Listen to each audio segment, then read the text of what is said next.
Hello అందరికీ welcome back to our channel. ఈరోజు వీడియోలో ఒక మంచి టిప్ అయితే మీతో షేర్ చేసుకోవాలనుకుంటున్నాను. తక్కువ క్లాత్ అంటే ఓన్లీ 70 సెంటీమీటర్స్ క్లాత్ అయితే తీసుకొచ్చి నేను దుపట్టా అయితే మేక్ చేశాను. అది ఎలాగనేది ఇప్పుడు చూపిస్తానండి. మనకి క్లాత్ అనేది ఫుల్ లెంత్ ఉంటుంది కదండి, మన శారీ లెంత్ ఉంటుంది కదా, అక్కడ వచ్చేసి మిడిల్లో అయితే కట్ చేసేసి ఇలా జాయింట్ చేశానండి. ఇక్కడ వచ్చేసి ఫ్రిల్స్ పెట్టుకున్నప్పుడు కూడా మనకి జాయింట్ కనిపించకుండా ఉండాలనేసి ఇక్కడ నేను డిజైన్ ప్యాచ్ అయితే యాడ్ చేశాను. ఈ ప్యాచ్ వచ్చేసి నాకు లెహంగాలోని మిగిలిన క్లాత్లో నుంచి అయితే తీసుకొని కట్ చేసేసి ఇక్కడైతే యాడ్ చేశాను.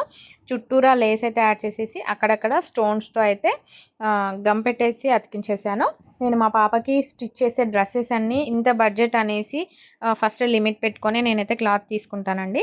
ఈ క్లాత్ వచ్చేసి నాకు మీటర్ 200 రూపీస్ అయితే చెప్పారు. చాలా వెతికిన తర్వాత దొరికింది నాకు అసలు ఈ మ్యాచింగ్ కలర్ వచ్చేసి. ఈ కంప్లీట్ డ్రెస్ వచ్చేసి నేను 1500 బడ్జెట్లో అయితే కంప్లీట్ చేశాను. ఫైనల్ లుక్ ఎలా ఉందనేది వీడియోలో అయితే యాడ్ చేస్తాను, చూసేయండి. వీడియో నచ్చితే లైక్ చేయండి, షేర్ చేయండి, తప్పకుండా సబ్స్క్రైబ్ చేసుకోండి. Thank you for watching.